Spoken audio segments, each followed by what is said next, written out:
Welcome to the Purposely Aligned Entrepreneur Podcast presented by Boss Girl Creative. This is episode number 496. Today, I've got some juicy topics for us, so let's dive in.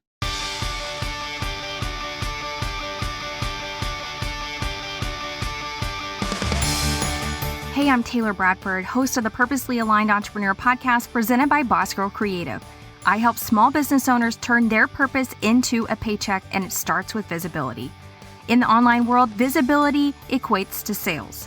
So if you're dreaming of being the next $1 million entrepreneur, you've come to the right place because weekly I share visibility tips, brand advice, and business resources. So grab a notebook, your favorite pen, and a beverage, and let's do the work. Hello, beautiful. Welcome to this episode of the podcast. I'm your host, Taylor Bradford. I so appreciate you being here. Got a lot to talk about today. First thing though, I just saw on TikTok that the ban on TikTok as of right now is going to happen on January 19th, which is a day before the inauguration.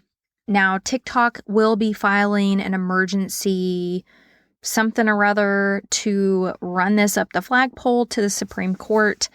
So TBD on whether or not the Supreme Court will press pause and say, yes, we will hear this, or go with the lower court, which is a pretty high court, go with the lower court's standing. So very interesting. I actually do like TikTok. I started really working on my TikTok just within the last month or so, and there's a different vibe over on TikTok than there is on Instagram, and this could be really devastating for a lot of people who use TikTok and who make good money on TikTok. So TBD on that. But yeah, that's very, very interesting that that's where we are with that platform. And ByteDance, the owner of TikTok, has been very adamant about saying that there's just no possible way to divest themselves into another corporation. Yeah, very, very interesting. So I want to just quickly give a shout out to Kim at Wander and Pour Travel. That's her Instagram. I love hearing from you guys. And especially when I put out a call or I'm like, what have you experienced? I really so love it when I hear from you. And I got a lovely voice message from Kim, and I just want to say it made my day. So thank you, Kim. Go follow her on Instagram, Wander and Pour Travel. That's WanderAndPour Travel. Go follow her and spread the love. Spread the love. So real quick, friendly reminder, it is free to support the favorite humans that you follow on Instagram, on Facebook, on YouTube, on TikTok. It is literally free to interact with them and support them. Like, comment, share, save, whatever the platform is or gives you the opportunity to do, please do that for your favorite creators. It is free to do that, and that support really does mean a lot. And then another free way to support your favorite creators is to shop through their affiliate links, which doesn't cost you any extra money than what it is that you were going to be buying anyway. So if they have an affiliate link, go shop through that affiliate link. And then there's ways that you can support them financially based on what it is that they sell. If you wanted to support me, you can go buy my book on Amazon. Go to bossgirlcreative.com/pillars book. That's pillars with an S. Book, or you can buy my 90-day undated planner, which we've got a brand new year approaching. Perfect time to start a 90-day undated planner. Go to bossgirlcreative.com/BGC planner to grab one of those for yourself. And then if you want a one-to-one mentor session, kind of just like spend the day with me through Voxer, that is also available. And it's like the perfect setup for you to actually take action on things that you might be feeling stuck on or need some help with. We literally spend 8 hours not on the phone together, but 8 hours Voxering back and forth. It's a walkie-talkie app, Voxering back and forth, and it allows me to give you in real-time feedback on the thing that you're working on, or if you just need just a constant stroll or stream of feedback on things, whatever it is, we can do that. And you can go to bossgirlcreative.com/back pocket, because that's what I call it, a VIP back pocket coaching session. And yeah, so those are ways you can support me financially, but you can support me for free by share, comment, save, follow, all the things wherever you find me. And again, friendly reminder that I would love for you to listen through this podcast or listen to this podcast through a podcast listening app that is not Apple. So you can go pick one if you're unsure. Go to bossgirlcreative.com/listen. That's bossgirlcreative.com/listen. And then there's a slew of apps that you can listen to my show through.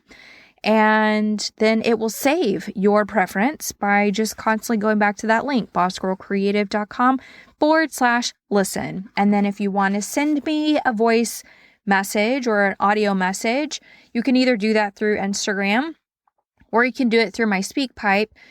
Here's the easy link to get there, bossgirlcreative.com/speak. Leave me your audio feedback, your message, a show topic, whatever you want to do. I would love you forever and ever and ever. So I've got some juicy topics. So I am working on, last week I told you I had a really big pivot coming up, a show name change to And So with Taylor Bradford. And I'm really looking forward to that, actually. And which is why I'm kind of switching up how I am just setting up this podcast, where I feel like I can have a better conversation with you, if I may. So here are the topics for this week's episode. Last week was a sucky week. It was a super hard week for us as business owners, but also personally with our pond build. So I'll go into that. We are going to Disney World. That's happening this week. I got more unfriendly comments over on TikTok this time. Listener feedback, ashwagandha. We're going to talk about that. Hiring. I've started the hiring process for a new assistant. And Thanksgiving recap. My stepsister visited and brought her new fiance. So that's what we're talking about today. Hard week. This last week was really sucky. You talk about a level of stress and anxiety, especially for my husband. I don't think I've ever seen my husband this stressed over things that shouldn't have been things, first of all. One of them is our roofing business, a customer that is upset, and not really at us per se. We have fixed the things that happened. She had 4 layers of felt on her home, and you should only have 1 layer of felt on your home. There should not be more than 1 layer. So if you have 4, that means the last 3 roofs were done incorrectly. So this woman had 4 layers of felt, and each layer has a bajillion nails, and multiply that by 4, and you have a bajillion more nails, and all of those nails sit under the shingle layer, and so just a bajillion nails. And 1 nail, y'all, 1 nail made its way into her exhaust stack for her microwave, rendering her microwave not working. We removed the 1 nail and the microwave started working again. I legitimately this weekend, was it this weekend? Everything's running together. Friday night at 10 p.m., the salesman on this job texts my husband and I saying we just received a $1,000 bill from this lady. Mind you, we had a fence problem, supposedly a fence problem. Supposedly my gutter subcontractor bent her fence, which I'm just not seeing, because my crew, they're very thoughtful, they're very mindful. Yes, accidents do happen, but I don't believe that they were the cause of her problem. But they went out there and fixed it, and she was happy. And then I received a $532 fence bill. That came through earlier this week. This is before the $1,000 bill. Invoice for I don't know what. So all of that happened this week. So we have reached out to our subs. So we're all good. Like, this woman hopefully is now good. Like, sometimes people's expectations, like she's just looking for someone to blame, even though the things that she is saying we didn't do. And the customer's always right. So we're trying to fix things. And she keeps hiring people and we keep getting their bills. Anyways, so that was stressful, but also to receive it at Friday night, like, that's stupid from my salesperson. The other thing, personally, our pond.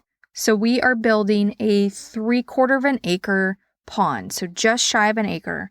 It's a quite big pond.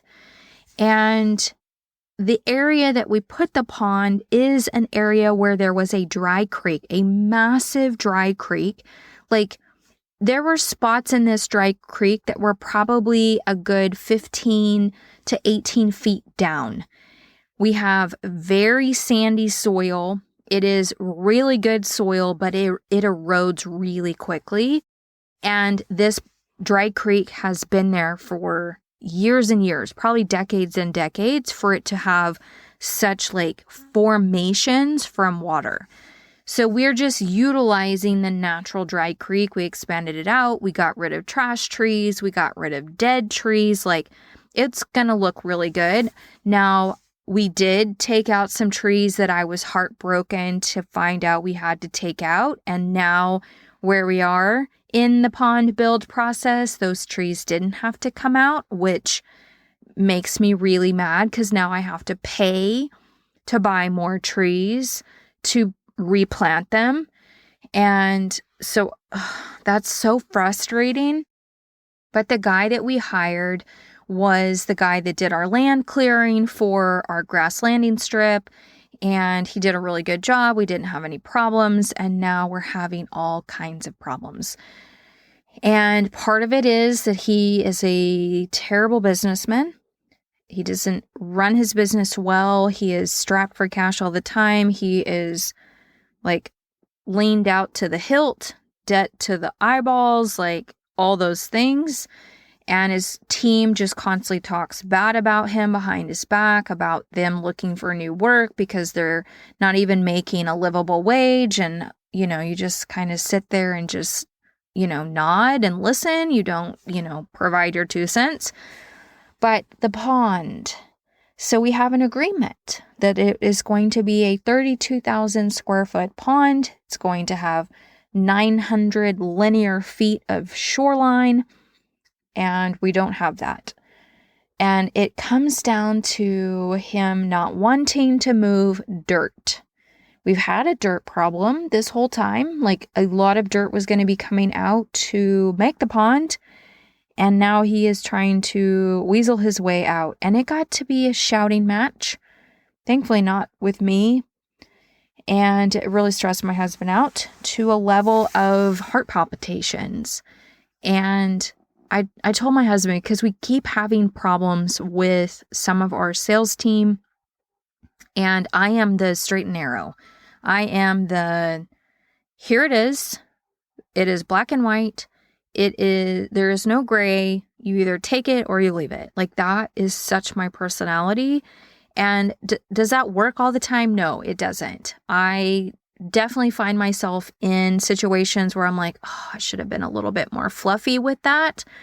But it's just who I am. And I do work at it almost daily to try to take the edge off because I am so direct. And when you aren't used to my personality, like if you don't have a spouse that is like me, like, you don't take that very well.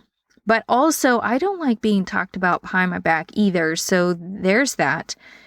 And yeah, so I just told my husband, listen, we keep getting taken advantage of. And we have worked our booties off to get to where we are. And sometimes I just want to rip open the curtain and be like, did you want to be me in 2008? Did you want to be me in 2013? Did you want to be me in 2016? Like, those are some very, very low points in our world. And then me personally having a very, very dark one in 2021. Like, I had a very dark place. I went into a very dark place in 2021. And I just want to be like, yo, where were you in those moments? Like, no, we have worked our booties off to get here. We have finally found a formula that can rinse and repeat. We're doing well. We have saved well. We literally have lived in a 1,200 square foot duplex that we own. So we basically do live rent free, although my side A has been unrented since January, which, now we're pushing a full year unrented because 2 bedrooms are really hard to rent in my town. And when we move out, part of it is I'm not allowing pets. We have some allergies, and we have a storage unit on side A that keeps our lawnmower, and we maintain the property, and I can't have somebody having pets next door with me still living here and maintaining the yard. Like, it just doesn't work. And so when we do move out, once our house is complete, then they can put pets in these because you just can't find somebody that doesn't have a dang pet. And it sounds like I'm frustrated with pets. I am, because I don't have any. And it seems like every renter we have or have had has had a pet. And it's like, yeah, I don't know. Y'all can afford pets, but you can't afford other things. It's very interesting. So anyways, just, going back and having a conversation with my husband, I was like, I'm really tired of us having these broken record conversations between the two of us about how we're being taken advantage of. And like, people think we just have an endless supply of money, I guess, or they just see what we drive, or they see what we have and just think it was easy, or maybe our parents gave it to us, which is so far from the truth. And so I was like, you're just going to have to rip the Band-Aid off and just be me. Because if I do it, they may walk away forever. And he's like, yeah, I kind of feel like I'm going to have to start doing that because it's happening more and more. And we're going to have stronger boundaries. Like, my husband's going to have to put on a tailor vest or a tailor cape and be like, yeah, no, I gotta, this is what Taylor would do. What would Taylor do in this situation? This is how she would respond. Because I'm really tired of us like having these stressed out conversations about how people are treating us. And it's bizarre. So last week totally sucked. It totally sucked. But good news, we are traveling to Disney World. This will be my 3rd time at Disney World. My husband has never been to Disney World, and I am so excited to go to the most magical place on earth. The experience at Disney is like none other. And if you look at Disney from a business standpoint, from a marketing standpoint, from an experience standpoint, Disney does everything right. Like, very rarely do they misstep. And I don't care if you are a hater of Disney, they have the experience part figured out. And I've heard more and more people say within the last 5 years that Disney is aimed more at adults than truly kids, even though kids is what fulfills Disney. It is for adults. And so if you've never been, I highly recommend that you go. I've also been to Disneyland. I've been to Disneyland a couple of times. The parks are they're the same, but they're not. What I love most about Disneyland at Halloween is Haunted Mansion really goes all out. I was really disappointed at Disney World that they don't do it the same way. So if you want to experience Haunted Mansion at Halloween, definitely go to Disneyland. Not saying that Disney World doesn't go all out for Halloween. I just was a little disappointed that they don't go as far as what Disneyland does at Haunted Mansion, because, I mean, it's supposed to be the Halloween place. So I am just excited to spend time in the most magical place on earth and to experience it with my husband. He was like, "Do you really think I'm going to enjoy it?" I'm like, there's so much to look at. There's so much to do. There is like so much to eat. And yeah, I think he's totally going to like just really love it. Or at least I hope he does, because my dad and stepmom have Disney timeshare. And my dad's like, "Do you want it? Like, once I get to a point where I'm not going to go anymore, do you want to take over like the yearly fees and all of that?" And I'm like, gosh, I've got a nephew now. I think so. Like, I love Disney World so much. So we're going to Disney, and I am at a place in both businesses, Sugar Creek and our roofing and construction, where we're on a pause. We're on kind of winter break, and I don't have to think about anything next week, which is so amazing. So I'm just pumped to go to Disney and to just be like getting like inspired, because that's what Disney's really good at, inspiring you. All right. More comments, this time over on TikTok. I shared my pond progress. I shared my pond progress over on, where did I share it? I shared it on Instagram and I shared it on TikTok. I don't remember if I did a YouTube short or not for it. But regardless, you can go see it on my personal Instagram, Taylor L. Bradford, or you can go to my TikTok, The House of Sugar Creek. And I deleted the comment. I'm like, should I leave comments like that? Because I wrote a snarky one back to this girl, and then I deleted it. I was like, no, we're just going to delete these people's comments. I'm going to screenshot them and save them, for future content. Because I just did an Instagram reel, and I put it over on TikTok as well, from the man who told me that dreams cost money. So I did a dancing Instagram reel. You should go take a look at that one. Anyways, so I got a comment about the pond that I am actively participating in deforestation. Legitimately had a female tell me that I am participating in deforestation. And I just really wanted to pull her through the phone.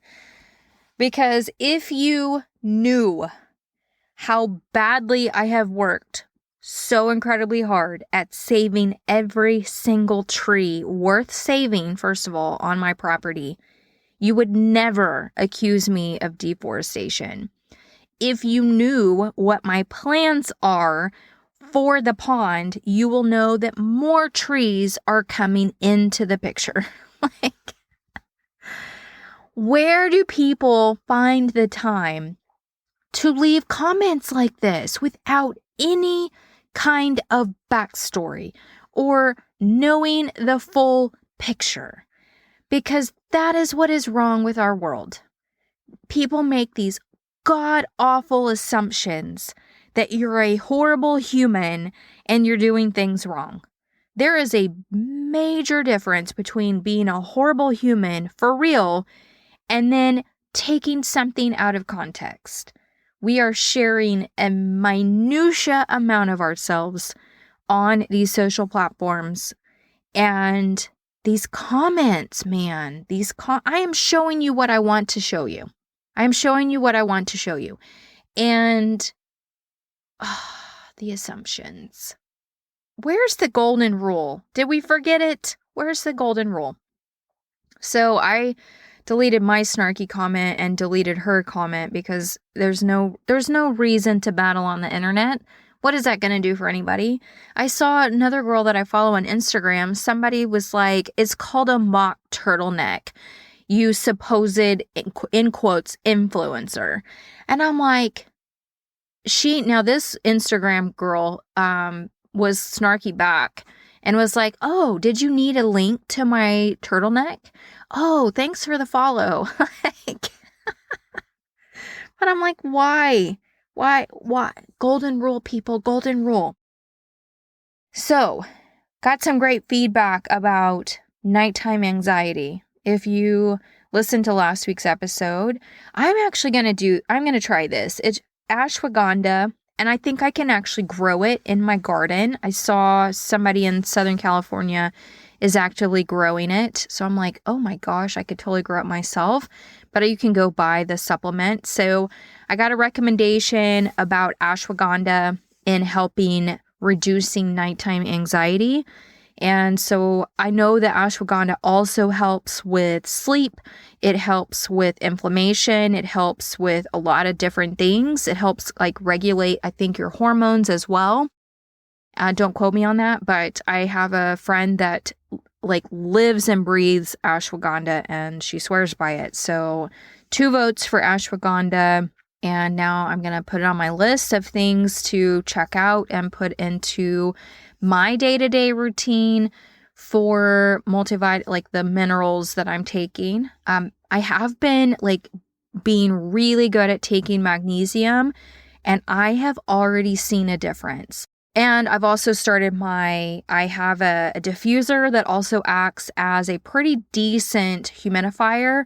And so I've been running that as well because lately in the wintertime, even without the heater on, I'm drying out and I'm waking up thirsty and drinking a lot of water, which is then triggering a lot of bathroom trips in the middle of the night, which is interrupting sleep. That's not helpful. So anyways, I am seeing some progress with magnesium. Now I'm going to go get me some ashwagandha and to see if that will help regulate the nighttime anxiety, plus whatever else it helps benefit me with. So thank you for that little listener tip. And then, okay, so I'm back in the hiring phase for an assistant. And shame on me for putting the word warehouse assistant in my job title, even though that's what the job is.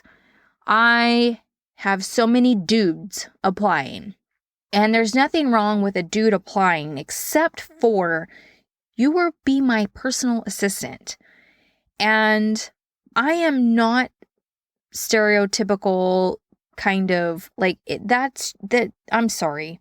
I need a female because this role as my personal assistant, like there are times we spend a lot of time together and I just don't think it's a good idea to have a male personal assistant.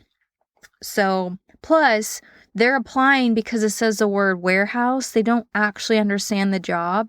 And so I put in some like employer questions where I literally say, do you understand what this job entails? Please, regurgitate what my job listing states. So anyways, I took out the word warehouse. I started getting a much better candidate pool.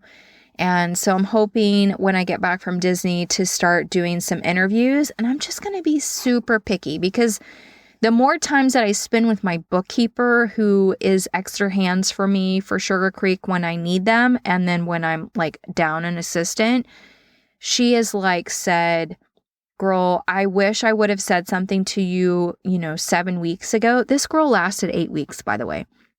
I wish I would have said something to you 7 weeks ago because I didn't think she was going to make it because she just constantly complained. And I'm like, yeah, that would have been helpful. But, you live and learn. And I did get to utilize her, sort of in, my super busy time. And now we're on a downhill slow season. So I'm going to be more picky. But changing the word, like taking the word warehouse out of my job description or the job title has opened up better candidates applying for the position. So hopefully I can start interviewing once I get back from Disney because I would like to have somebody started in slow time to train them appropriately for when we enter busy time again, which will be in the spring. So that is that. Hiring is just such an interesting thing because there's so many rules as far as like what you can actually say you're looking for. Like I can't be like, no dudes. I can't say that, but like, can you not read between the lines in what I'm looking for? It sounds very girly. Like, everything points to being very girly. So yeah, it just makes me laugh. One dude, God bless him, one dude said, I asked, what have you done in your working world that makes you feel qualified to apply for this position? Like, what are your strengths that you can bring to the table? This dude says, I played college football. That was his reason for why he thought he was a good fit for my position. He played college football. I mean, yeah, maybe from a lifting standpoint, but dude, did you read the job description? I don't think so. So I just have to be like, Taylor, that was on you. That was totally my bad. So, gotta love hiring. Now, the last thing, Thanksgiving. Oh my gosh. My dad married my stepmom, I think in 2009, 2009, I think is when they got married. So I inherited step siblings, a stepsister and a stepbrother, as an adult. And they were very much set in their ways already and really didn't want to have anything to do with me or my brother. My brother was still living when my dad remarried. And yeah, so they made it very clear, both of them, that there would be no relationship outside of holiday meals. And my stepsister, God bless her, has had some mental health issues. And anyways, now she's engaged, and crazy enough, small world, the guy she's engaged to happens to be the cousin to my husband's across the street neighbors as a kid, whom my husband worked for with his first job at 15 years old. Like, what are the freaking odds? So I got to meet him at Thanksgiving, and my stepsister has 4 children. They all showed up for Thanksgiving meal. They are mostly adults. I think the youngest one is still in high school. The rest are out of high school. One of them is in college. The oldest one, who knows? The third one has been anyways, we're just not going to go there. So all 4 of them show up on Thanksgiving, and my stepmom, y'all, this is like when I knew that my step siblings were not going to actively participate in my life, I was like, okay, I'm just going to put that book on the shelf and tuck it in and never pull it back out, right?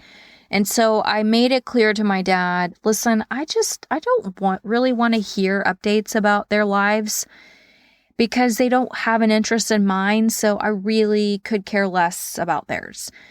And so my dad does try, but let me tell you that when I go home, I do not feel welcome. Now, my dad goes above and beyond because he's my dad. But I'm in my stepmom's home, who she constantly reminds me is hers. And my dad is just basically living there, as her spouse, but not really taking ownership, if that makes any sense. So I constantly hear the things that my dad does wrong, or, it gets really exhausting. So I do find it really hard to spend a lot of time around my stepmom. And case in point, we had Thanksgiving, and my nieces and nephews, step-nieces and nephews, arrived on Thanksgiving. And when they left on Thanksgiving, they took all of the food, all of it, including sodas that weren't open. They literally took it all because that's how they are. And when we went to go eat leftovers, which is one of the best things about Thanksgiving, there were none. And I'm like, I told my husband, I was like, it's very uncomfortable to come into a house where you don't feel welcome. And this woman has been in my dad's life since 2007. So we are, I think they met in 2007, 2009. So they're at 15 years. Is that right? 15-year anniversary coming up this month, right before Christmas or right after Christmas. Y'all, it's just hard. Blending families is hard, but oh my gosh, did I not feel welcome at Thanksgiving. And my stepmom likes to pit me and my stepsister and my stepbrother up against each other, and I just don't have space for that. I don't care what they have. I don't care where they went. I don't care what they do because they don't care about me.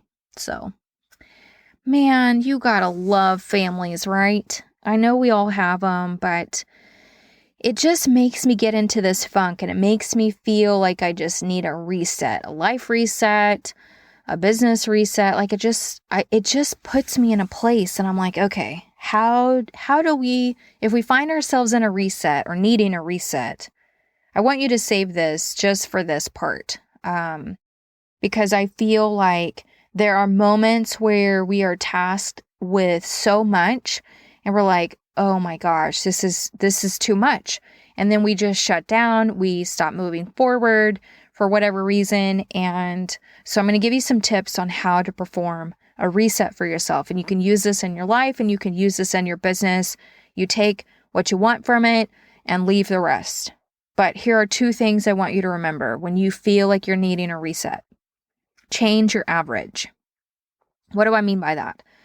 So much of our clarity and our energy, everything surrounding those 2 things, comes from who we are surrounding ourselves with, right? So if we want more clarity or if we want better energy, we have to change the average. We need to ask ourselves, who do we need to surround ourselves with? Who do we need to ask our juicy questions to? Because if we are surrounding ourselves with people that are just pulling us down, we are going to constantly be manifesting that same level of energy, that same level of clarity. So we have to reset our average. We have to reset who we are around. So that's number 1. Number 2 is I want you to ask yourself these questions. This is a be question, a feel question, a do question, a have question. What do I want to feel in my life? What do I want to be in my life? What do I want to do in my life? What do I want to have in my life? These are going to help you with a reset.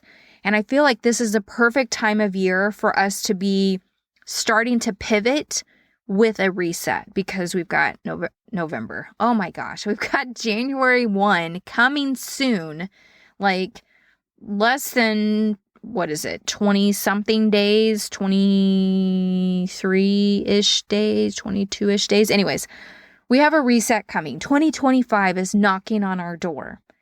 If you are feeling like you need a reset or after the holidays, you're like, oh my gosh, I need a reset. That's what I want you to remember.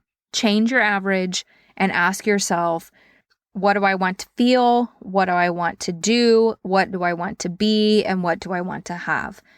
These are going to help you reset. So I hope you save that. Maybe you hit pause and jot that down because I do think there are times in our lives where we're like just treading water because of who we're surrounding ourselves with. And it goes back to the very beginning where I was talking about having such a hard week. Who are we surrounding ourselves with? And how do we set boundaries so that we can say, yeah, no, you can't have that much of my time. You are not helping me propel myself forward. You're just holding myself back. So again, change your average and ask yourself the be, feel, do, have questions. Thank you so much for listening. I so appreciate you.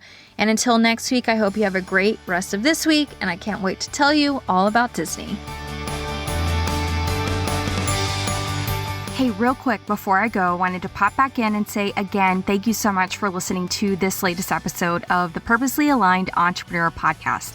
I would so love a favor from you right now. Would you please share this episode with a friend or share it to your social media and tag me at Boss Girl Creative? Oh my gosh, that would mean so much to me if you did that right now. Okay, I'll see you next week with a brand new episode.